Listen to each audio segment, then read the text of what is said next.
Bismillahirrahmanirrahim. Assalamualaikum warahmatullahi wabarakatuh. My name is Engku Syahmi bin Engku Syahmi. Number metric is 078730. Okay, so today we are going to present assignment about malware response and mitigation strategy.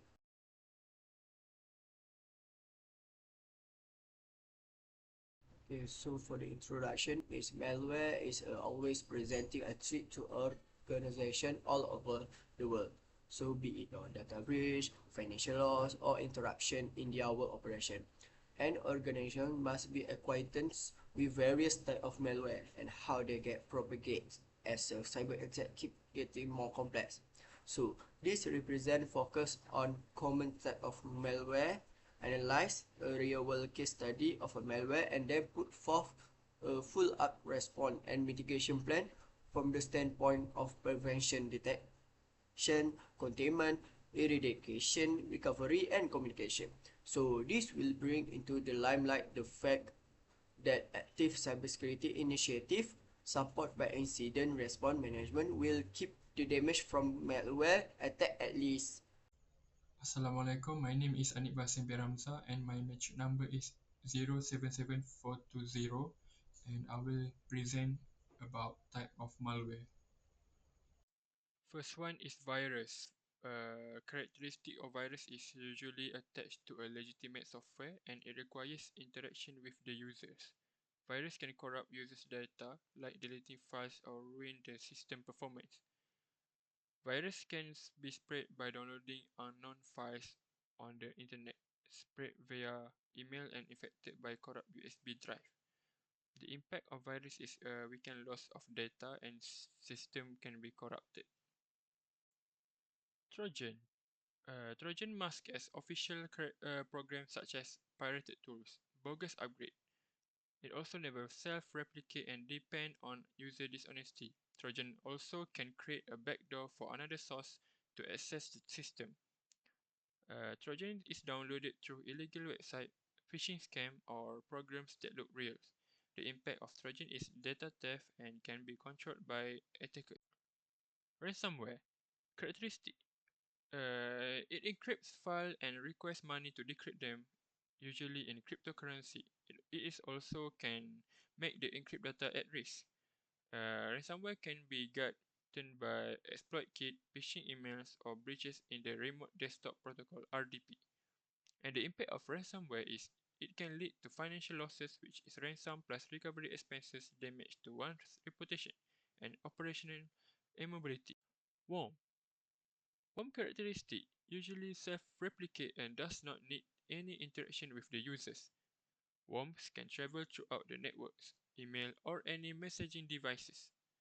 The impact of worm is congested networks, resource depletion, and supplementary payloads. Spyware. Spyware characteristic is it secretly spying on users' activities such as browsing history. It can be affected by downloading software bundles, phishing, and drive-by downloads. And the impact of spyware is identity theft, business spying, and privacy violation. Assalamualaikum, my name is Aiman Mazlan. So right now we are going to talk about malware case study. So the first malware study case is the virus I left you in 2000 years case study. The first thing I want to talk about is attack vector. It is transmitted via email with the subject I left you and an attachment named left letter for you.txt.vbs. Upon link, the Visual Basic script will execute and propagate to all contacts in the victim's address book. Next, the impact. The impact of the malware case study is that it caused massive email server delays and system crashes. It is estimated to infect over 10 million computers globally. Next is the vulnerabilities exploited. It harmed the individual trust and curiosity. It lacks of filtering of email attachment and post-scripting security measures. The last one is it allows file types in Windows that hide the malicious .bs file execution. So the last one I want to talk about is the affected organization of this case study. So I left you, it affects major enterprises and government systems, including the Pentagon, CIA, and UK Parliament. Mail servers and mail systems were taken down in order to stop the spread. So, in conclusion, LFU virus is very big and very dangerous and harmful for the global. So the second case study is the ransomware WannaCry from 2017. So its attack vector is that it used the eternal blue exploit and targeting a vulnerability in Windows SMB protocol. It spread automatically across networks without user interaction. The impact of the ransomware is that it encrypted files and demanded ransom in Bitcoin, which is very expensive. It also affected over 200,000 systems in more than 150 countries in the world. It caused estimated loss over $4 billion. So the affected organization of the ransomware is that the first one is UK NHS, FedEx, Teletonica, Deutsche Bank and others. It led to hospital closures, cancelled surgeries and disrupted logistics. The last one is that the vulnerabilities exploited.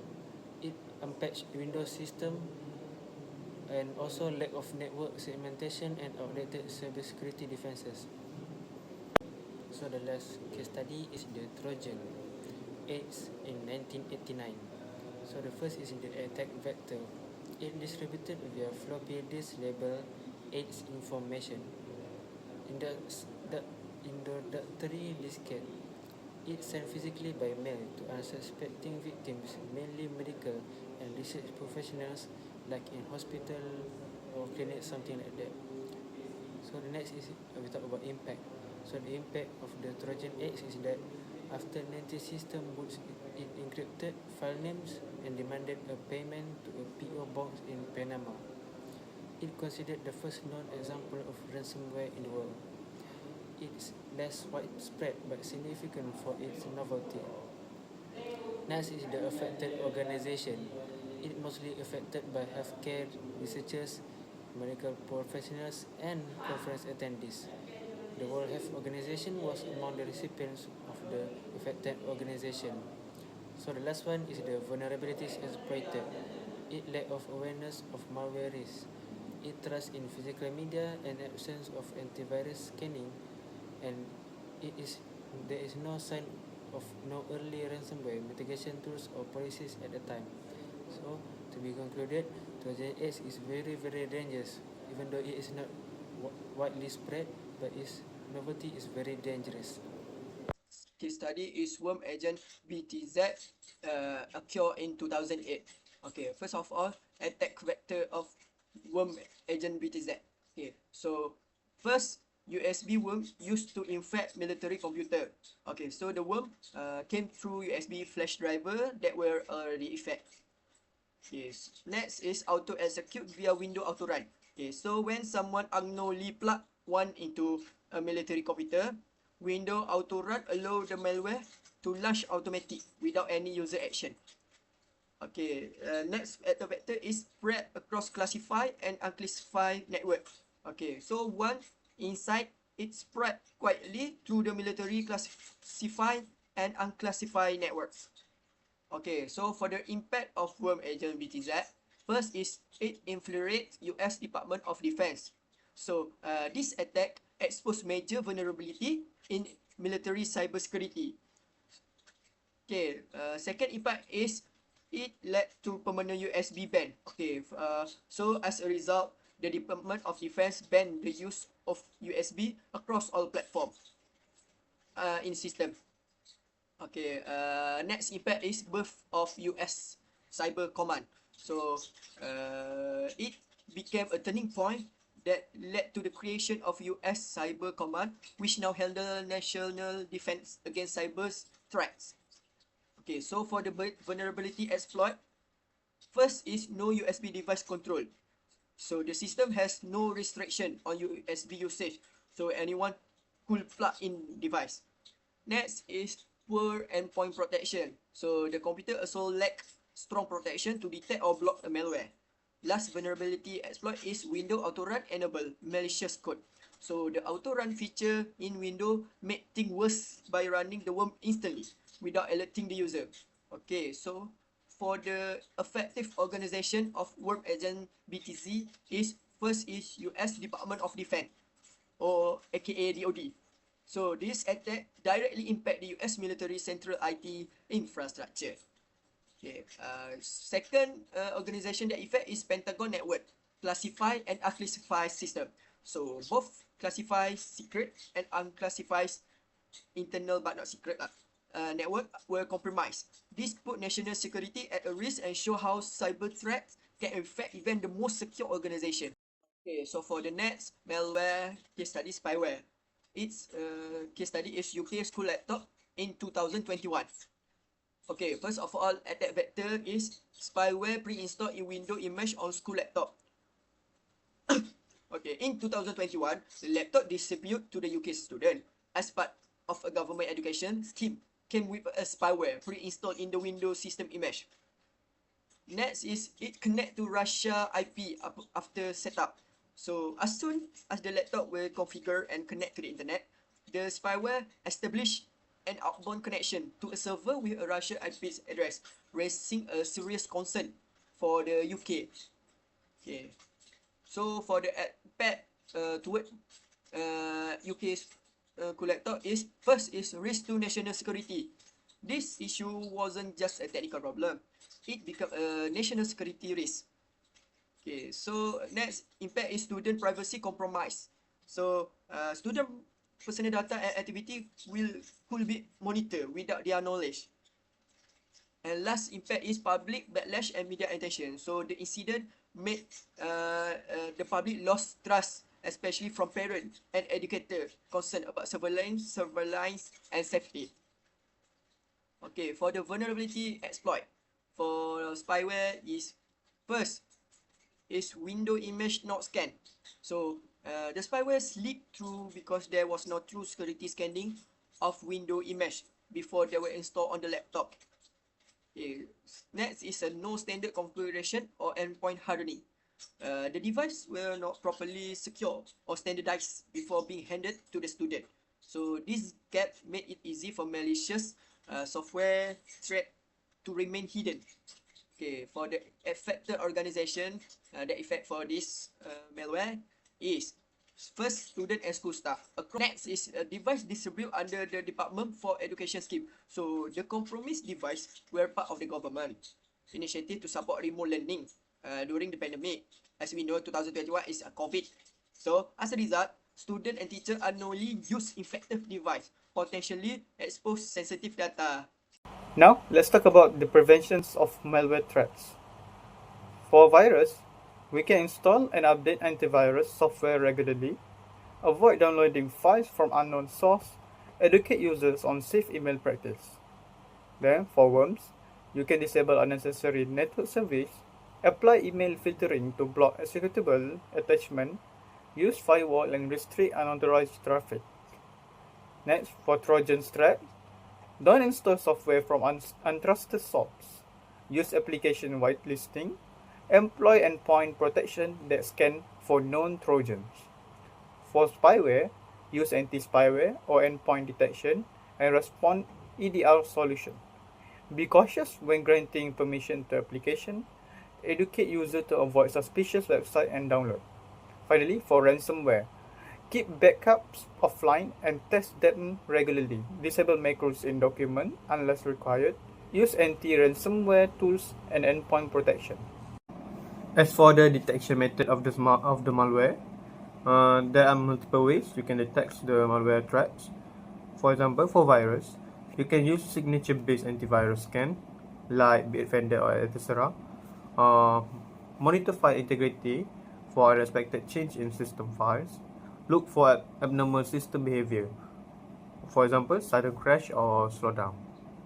Next, for worms, you can monitor for unusual network traffic pattern, use intrusion detection system, IDS, or intrusion prevention system, IPS, check for multiple identical processes or mass file replication. For Trojans, monitor for unknown or unauthorized process, use behavioral analysis tools to identify the suspicious action happens in your computer, reviews log for unusual outbound connections. As for spyware, run regular spyware scans, monitor for unexpected network connection or data exfiltration, check browser setting for unauthorized change, for example, homepage, search or search engine. And Finally, for ransomware, detect mass file renames or deletion. Monitor for file encryption. Monitor for file encryption patterns or unusual input or output activity. Alert on suspicious process, such as those that modify multiple files rapidly. Then, for containment of malware threat. For virus, isolate infected machine from the networks. Remove infected files and restore a clean backups onto your computer. Quarantine or delete suspicious file identified by antivirus tool. As for worms, disconnect infected system immediately. Remove worm payloads and patch vulnerabilities onto your computer. Block worms communication ports via firewall first. As for Trojans, terminate malicious process, remove unauthorized software, revoke access tokens, and reset password if necessary. For spyware, remove spyware using anti-malware tools, block outbound traffic to non-malicious domain, revert affected system setting, such as browser configuration. For ransomware, stop ongoing encryption process, restore affected files from clean backups, disconnect infected system from the network. From the look of this, we can see that most of the containment can be used on one another. Hi, my name is Syakir bin Engku Syahmi and number matric is 0774113.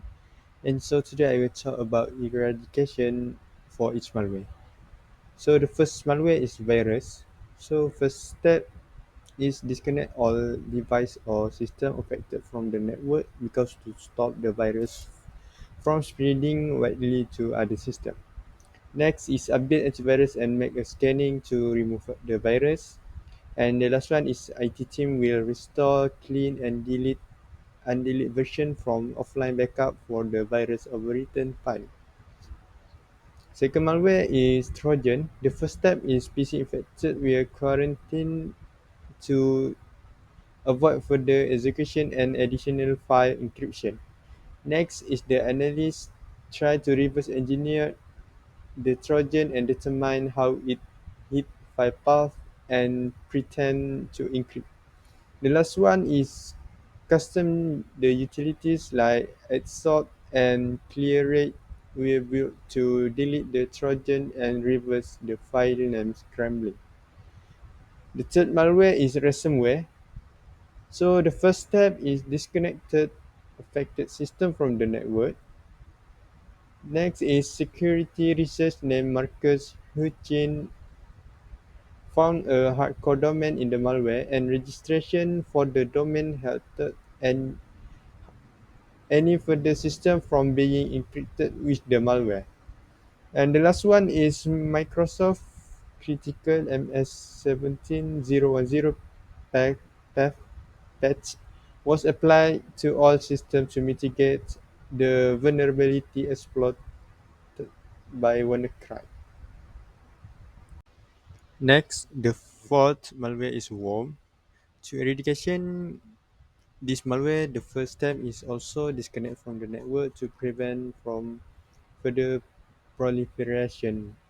Next is cyber defense make a move which allows to find and permanently remove worm from any penetrated machine.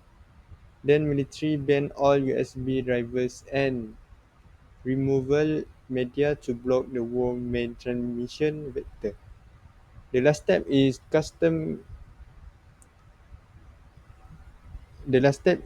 create a custom removal tool which is antivirus engine updated to identify the behavior of any payload from the worm. Next, the last malware from eradication is spyware. The first step is quarantine some device infected by spyware after detected by antivirus software. Next is reset which a factory image or install the new operating system to completely erase the persistent spyware. And finally is school upgraded their network setting to block outdoor connection to no spyware domain or IPs. Next, I will talk about recovery. So the first malware is virus. Restore all corrupted files from the backup, such as image, document, music, and files. Next is reinstall prerequisite program that were altered or removed by the virus. Deactivate scripting in email client, for example, Outlook, Gmail, and others, to prevent repetition. And the last one is provide the alignment or training to each employee to awareness. Next malware is Trojan, using decryption tool like EDSOT and ClearRate for recovered scrambled file names. Next is clean start up and boot file to remove persistence mechanism. Next, once files have been fixed, restore missing or hidden data. And the last one is format drive in some case to complete removal. Next is ransomware.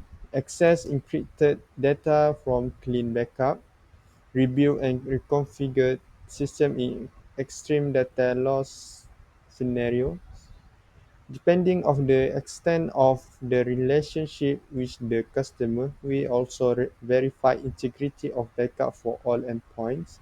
And the last one is distributed security patch to all machines as part of recovery.